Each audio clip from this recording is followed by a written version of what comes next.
والشكر لمن صور حسنا وجمال، فرد صمد عن صفة الخلق بري أزلي سرمدي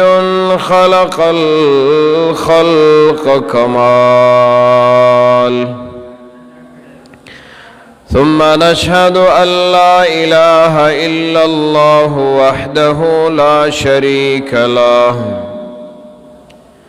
ونشهد أن سيدنا ومولانا محمدا عبده ورسوله، لا نبي بعده ولا رسول بعده ولا معصوم بعده. ونشهد أن سيدنا وحبيبنا وحبيب ربنا وشفيعنا وشفيقنا محمدا، اللهم صل على محمد وعلى آل محمد كما صليت على إبراهيم وعلى آل إبراهيم إنك حميد مجيد. اللهم بارك على محمد وعلى آل محمد كما باركت على إبراهيم وعلى آل إبراهيم إنك حميد مجيد. أما بعد، فأعوذ بالله من الشيطان الرجيم. بسم الله الرحمن الرحيم. وسارعوا إلى مغفرة من ربكم وجنة عرضها السماوات والأرض أعدت للمتقين.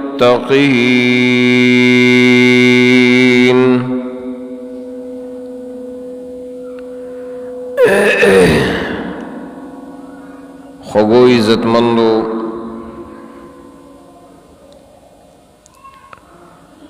دا اللہ رب العزت احسان او کرم دے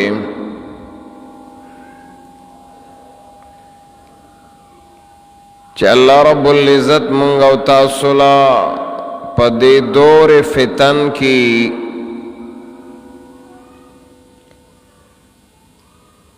دا اللہ دا تابداری او دا بندگی او دا عبادت مقرر کړه.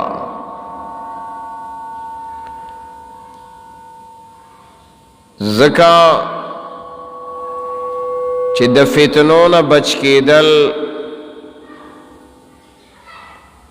او دا اللہ رب العزت تابداری تراتلل دا دا اللہ پا توفیق بانی دی. اللہ دے ہمیش ہمیش دا پاران زمن آغا اوقات، آغا مجالس، آغا حالات نصیب کی چپکم کی زمنگا دا ہر قسمہ دا فتنون دا حفاظت ذریعہ اور سبب وی، او زمنگ ایمان اللہ رب العزت پائے کی بچ و محفوظ کی. ذکا علماء کرام دا خبر کئی چھ دا آخر زمانے لوی جہاد دادے، لوی جہاد دادے چھ انسان خپل ایمان محفوظ کی، دین محفوظ کی، ایمان محفوظ کی. ذکر جناب رسول اللہ صلی اللہ علیہ وسلم فرمائی چې داسې وخت براشي چې الصابر فیهم علی دینه کالقابض علی الجمر، چې په دین باندې مضبوط پاتې کیدون کې انسان او پاغي باندې ثابت قدمه پاتې کیدون کې مسلمان هغه بداسي وي کالقابض علی الجمر، لکه سکروټې چې په لاسو کې نیسي. نو سکروټې په لاسو کې نیول دا د هر چا کار نه دی، دا یو جذبه غواړي، یو همت غواړي، یو قوت غواړي، یو نظریه غواړي، یو عقیده غواړي، یو جذبه غواړي. الله دې موږ او تاسو په دین باندې ثابت قدمه کړي او د تمام هغه فتنو نه چې هغه زموږ ستاسو ایمان خرابوي، زموږ ستاسو نظریه، عقیده، اعمال خرابوي، ماحول او معاشره خرابوي، الله دې د هغې نه زمونږه حفاظت نصیب کړي. د دې وجې نه د جناب رسول الله صلی الله علیه وسلم طریقې کار به همدا و چې هر وختي صحابه کرام به په داسې انداز باندې ساتل او مسلمانانو ته اور صحابه کرامو ته جناب رسول الله صلی الله علیه وسلم با داسې ماحول تیارولو او داغی به ترغیب اور داغی جذبات پاغی کی روچتول چې داغی سوچ او داغی فکر او داغی د نظری اور د تفکر او د خیال هغه مرکز داو ګرځي او د نور فتنو طرف ته د دې سوچ او فکر هم تاو نشي. او کما داسې خبره به چې راتلا چې د هغې نه به خطره جوړېده، نو نبی علیه صلات والسلام به په هغه حالاتو کې ډېر عجیب انداز باندې د حکمت نه کار اخیسته او د هر قسم فتنې نه د بچاو تدابیر به اختیار کړل. کاغه ظاهری فتنه بوا، کاغه باطینی فتنه بوا، خو نبی علیہ الصلوۃ والسلام به پای کې یو حکمت عملی اختیار کړه او لوی فتنه به دفع کړه. کله به دا قوت او د طاقت په ذریعہ باندې د یو فتنې د دفع کولو د پاره نبی علیہ الصلوۃ والسلام صحابه کرامو ته مسلمانانو ته ترغیب ورکړه او دا به ورته ویل چې دا په قوت او په طاقت باندې هغه دفع کوي، سرکوبی به د هغې وکړله. کله به مسلمانان او صحابه کرام د هغې فتنې په باره کې خبردار کړل چې داسې یو فتنه ده، داسې یو خبره ده، دا نه کول پکار دي، بچ کېدل پکار دي، دا دومره خطرناکه ده.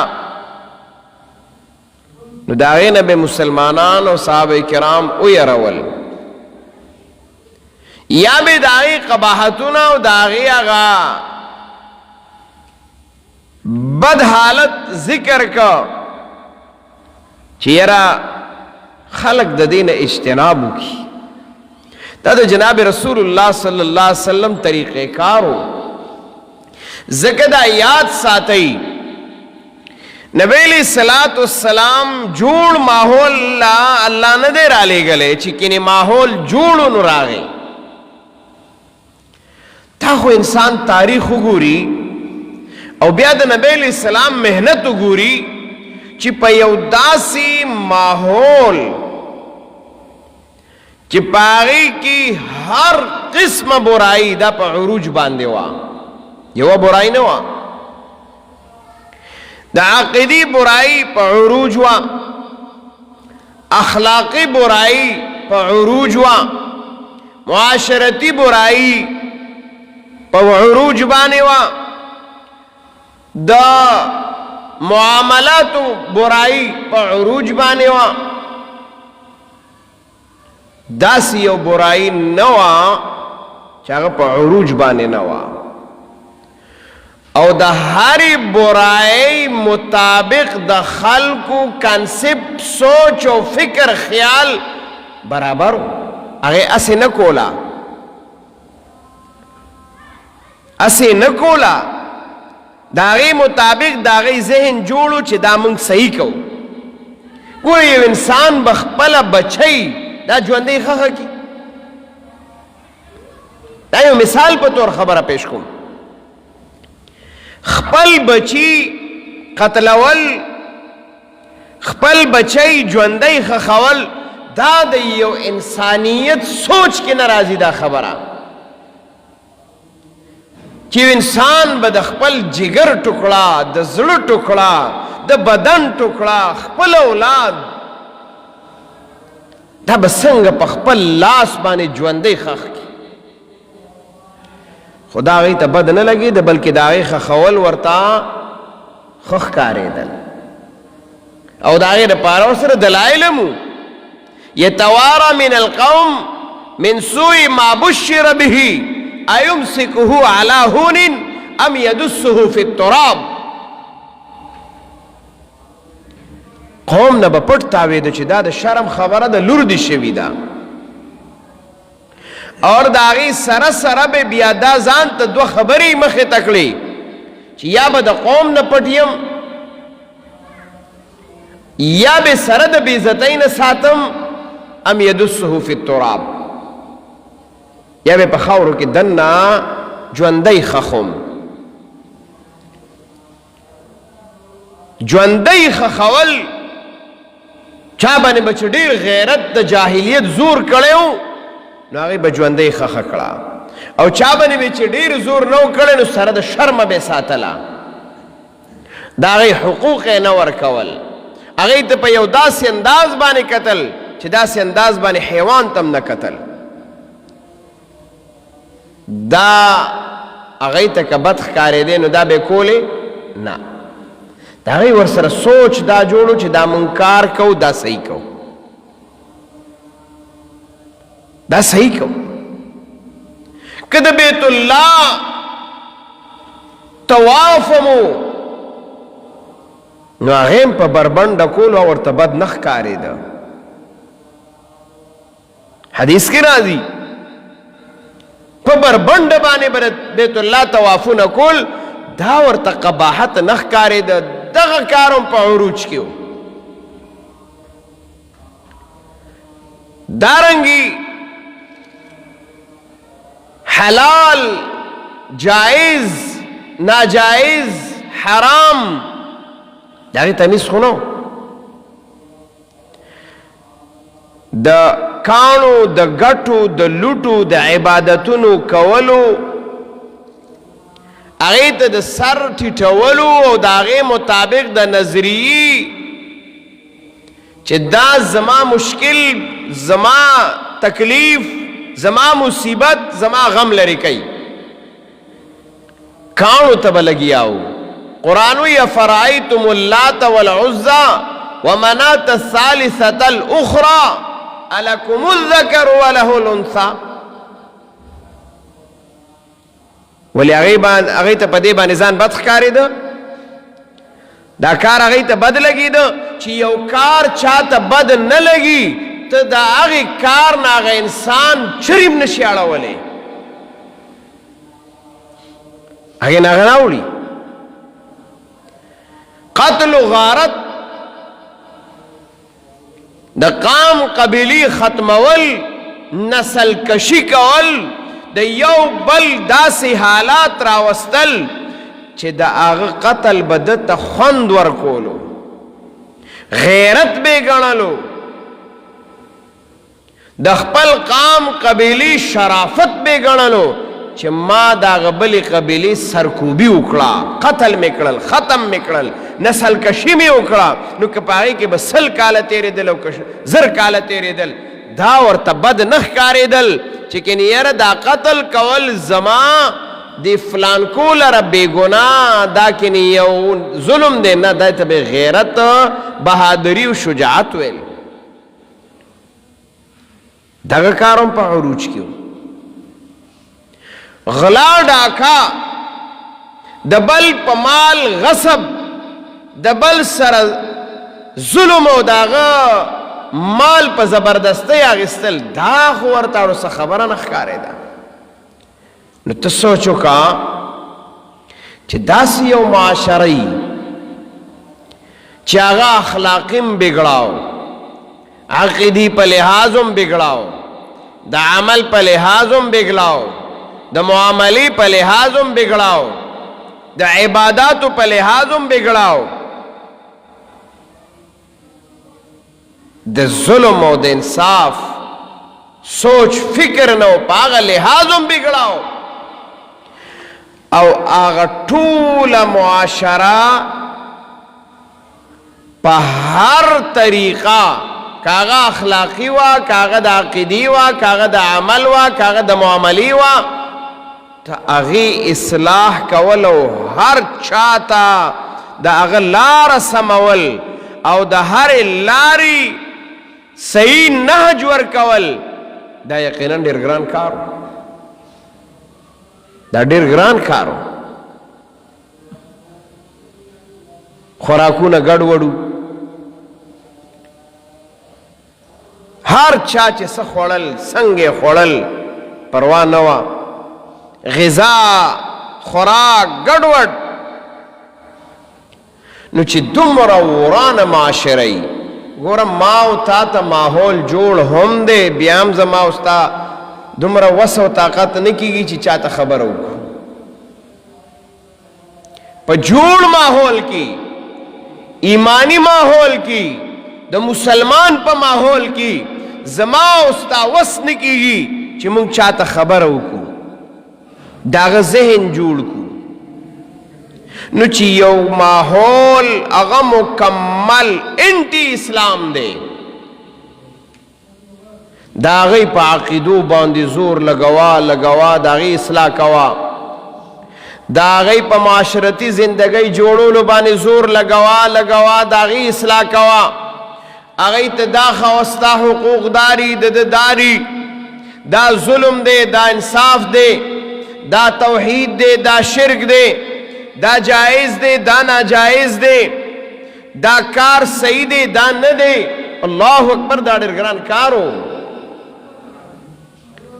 دا ډېر ګران کارو دا د دریشتو کالو کار نو خو دا ولې وشو نبی علیہ الصلاۃ والسلام دې ته نه دي کتلي چې ورځ ده که شپه ده باران دی سیلۍ ده طوفان دی ګرمي ده سردي ده نه شپه او نه ورځ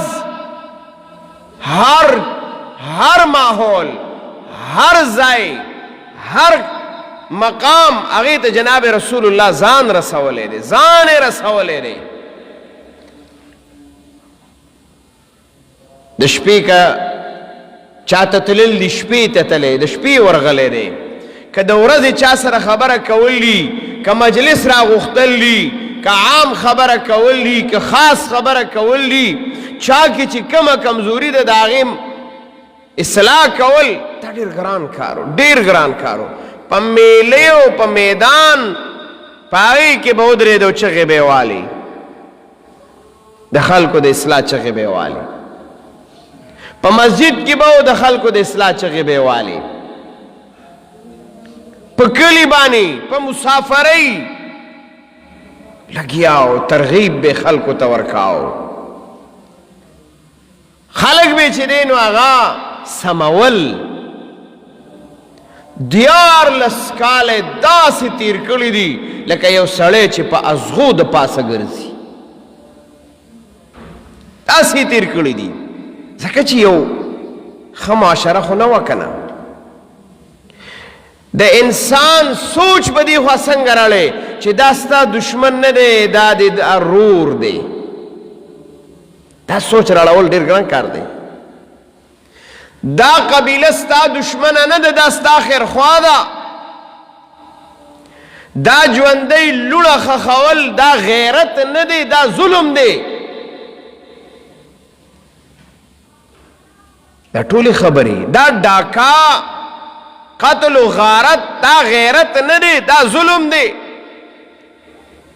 دا سوچونه راړول، الله اکبر، دا ډېر ګران کارو، ډېر ګران کارو. دا خو ما او تا صرف واقعات اورو. نبی علیہ السلام محنت وکاو، دی وکړل ته لږ دا محنت د پیغمبر علیہ السلام دا راواخلا او هغه معاشره راواخلا په کومه معاشره کې چې د جناب رسول الله صلی الله علیه وسلم محنت شوی دی. بیا ته دغه میدان او په جناب رسول الله زندگی وګوره، تا ته به پته ولګي. رټنې، تکلیفونه، وهل، ټکول، کنزل، بدرد، دا ټولې خبرې وي، ټولې خبرې. لیکن افرین شاه هغه شخصیت د پیغمبر لرا چې د شپې به ورته جړل، چې الله ورته تسلی راستوي. لعلک باخع نفسک علی آثارهم ان لم یؤمنوا بهذا الحدیث اسفا. اے پیغمبرام ته د دې پسې لګیای ور پسې او بیا په دې باندې دومره خفګان کې چې خپل ځان چې دی نو هغه هلاکې، ځان مړ کې د دې دپاره. لکه یو مالک چې مزدور کار ته واچي او هغه مزدور ته ویره دا کار دی دا وکا، او هغه لګیا شي د سم د اخلاص لګیای. دا مالک ورته خپل وی خیر دی په مزه ځان تکلیف کې کومه. یعنی دومره پر خلوص کار، دومره د جذبې او د همت سره کار چې الله ورته وی لعلک باخع نفسک علی آثارهم ان لم یؤمنوا بهذا الحدیث اسفا. پیغمبرت ځان هلاک نکی، ځان تکلیف و مشقت کې وانه چې ځان مړ نکی په دې خبره او خفقان دانکه چې ان لم یؤمنوا بهذا الحدیث، چې دی ولی ایمان په دې خبرو باندې نه راړي، ولی نه مني، دا خبرې ولی نه مني. دا الله د طرف نه تسلی ده. خیر دی. او جناب رسول الله صلی الله علیه وسلم محنت روان دی. کله ترغیب دی، کله ترهیب دی، کله تیزی دا، کله نرمی دا، کله اوبارول دی، را پاسول دی، للکار ورکول دی. ال شعبی داسیو کئی. یو سړی منی نه هغه منلو ته راوستل، بیا په هغه باندې کول د یو کار، بیا د هغه ته فضیلت مخې ته کول، بیا د هغه فضیلت مطابق د هغه زندگی. دا عجیبه انقلاب و دا انقلاب. یو سړی کافر اور مخالف د پیغمبر، او هغه کافر د ایمان سره موافق د پیغمبر او موافق سره بیا تابعدار د پیغمبر. الله اکبر، دا ډېر لوی کار دی، دا ډېر لوی کار دی. دا په دې معاشره کې ډېر آسان دی، اگر چې ما او تا ته ګران دی،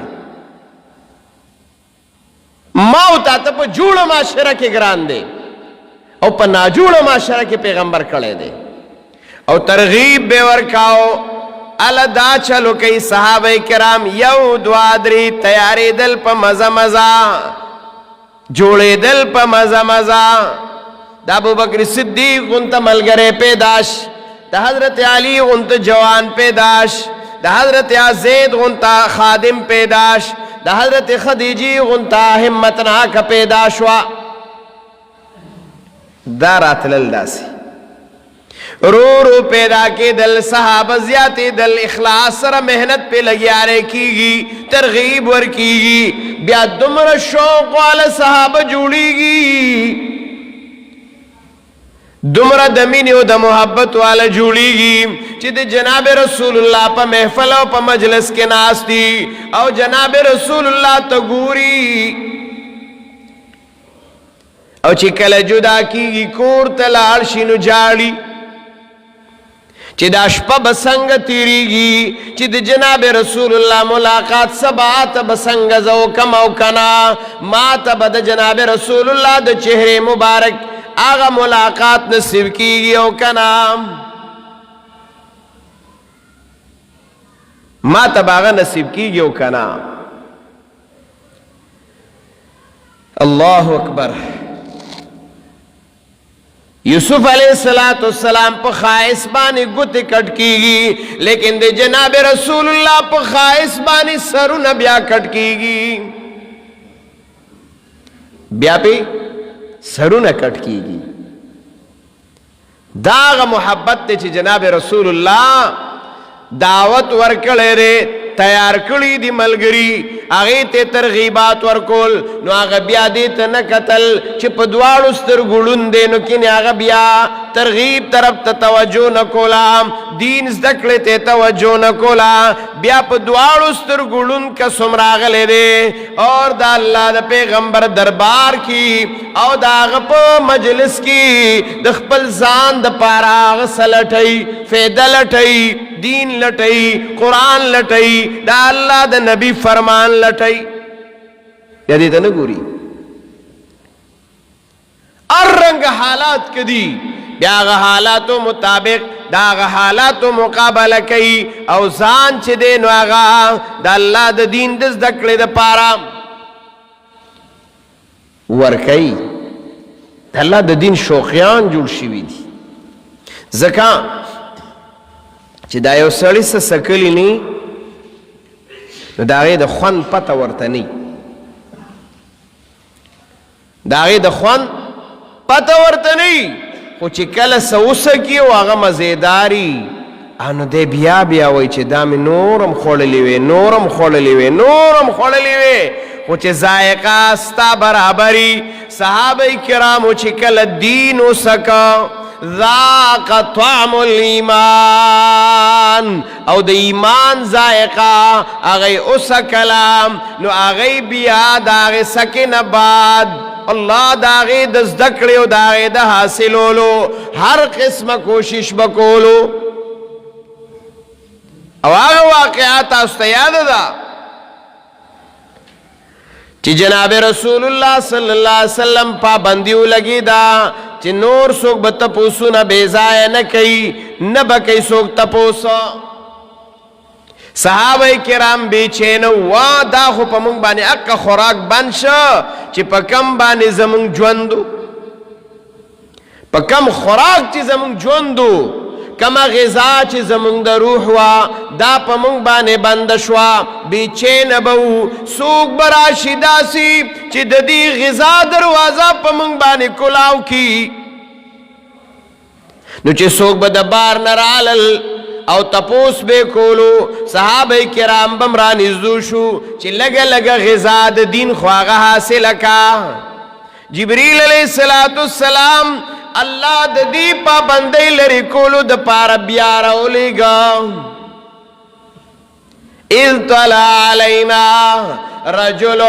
شدید بیاض الثیاب جبریل علیہ السلام راغے اللہ رواستولو جناب رسول اللہ تے رواستولو او اگر آگے او د زده کړې یو څو خبرو د پاره راغې جبریل ته دا پته وه چې ایمان څه شی دی، اسلام څه شی دی، احسان څه شی دی، قیامت څه مسله ده. څلور تپوسونه یې کړي. جبریل علیہ السلام راغې او هغه د نبی علیہ الصلوۃ والسلام سره دومره نږدې کېناسته چې فاسند رکبتیه الی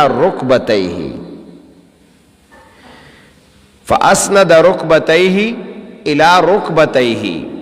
چې هغه د نبی علیہ السلام د خپو د زنګنونو سره خپل زنګنونه ولګول. دینه معلومیږي دا چې څومره د الله د دین خبره ته نږدې وي نو عمر با د هغې زده کړه او د هغې احساس الله تا ته ډېر اچوي. لکه اوس مثال یو څادر دی نو خورونکي ته چې څومره نږدې وي نو عمر به پکې پټي. مثال یو څادر دی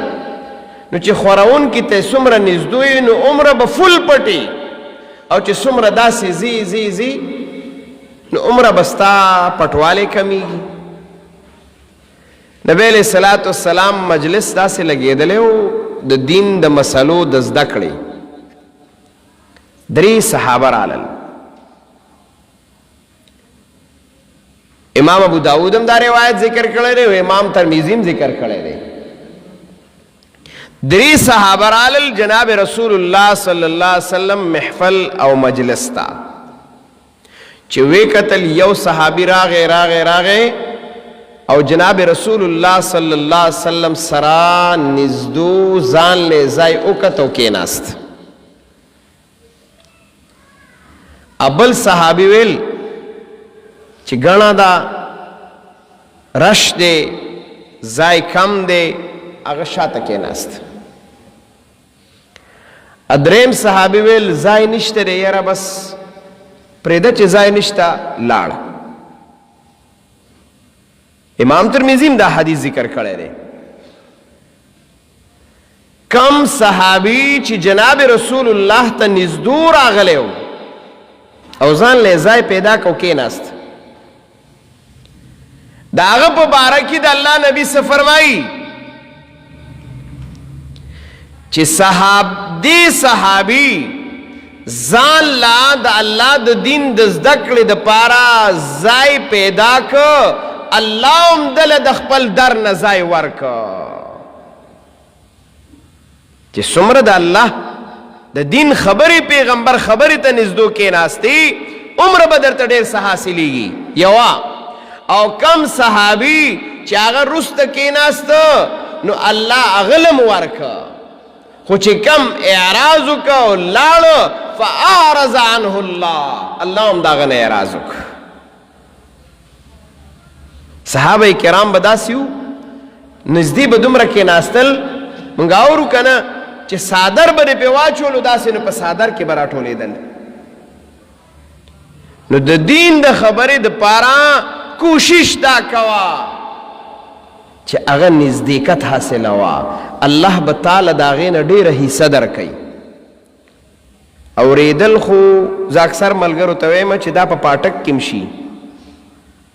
په هغه بشیرآباد کې به هم د لوډ سپیکر اواز اورئ، خو لیکن اورېدل بیله خبره ده او نږدې کېدل بیله خبره ده. جبریل علیہ السلام راغلی دی فاسند رکبتیه الی رکبتیه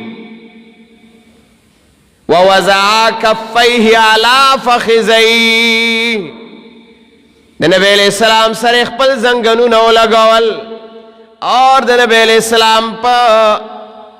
پتون باندې یا لاس کې خودل یا په خپل پتون باندې لاس کې خودل. دین معلومیږي دا چې د الله د دین خبره ته په ادب او احترام کې ناستي الله به تعالی ډېره لویه حصه د هغې نه درکوي. ادب کې بناستی، احترام کې بناستی، سوچ کې بناستی، دانا چی جسم دلتا سوچو نبلخوا سوچ بکے ان فی ذالک لذکرى لمن کان له قلب او القى السمع وهو شهید دا ځان له خبرې دی کوم انشاءالله خو راغی او تپوسونه شروع کړل د صحابه کرام چهرې په خوشالېدو شوي زه انشاءالله باقي به بیا وایم الله رب العزت دې مونږ او تاسو ته د دین زده کړه نصیبه کی او الله رب العزت د دین د زده کړې سره زمونږ شوق او مینه محبت پیدا کی الله کم محنت اور کم دعوت چې پیغمبر چلولې دی الله د هغې نه مونږ لم حصه راکړي او الله په هغې کې مونږ هم حصهدار هغه وګرځې الله مونږه کمزوري یو عاجزه یو خدای زمون کمزوری او عاجزی لري کی او زمون همت او شجاعت پیدا کی الله د دین د زده کړې د پاره زمون همت پیدا کی الله رب العزت څومره بیماران دي الله د ټولو صحت شفای کامل عاجل نصیب کی ډېر بیماران دي هسپتالونو کې دي سمشران دي سنارینه دي زنانه دي دعاګانو درخواستونه ډېرو کړي دي الله رب العزت د ټولو له شفای کامل عاجل نصیب کی څومره مسلمانان وفات شوي دي الله ته د ټولو مغفرت او بخښنه نصیب کی وصلی الله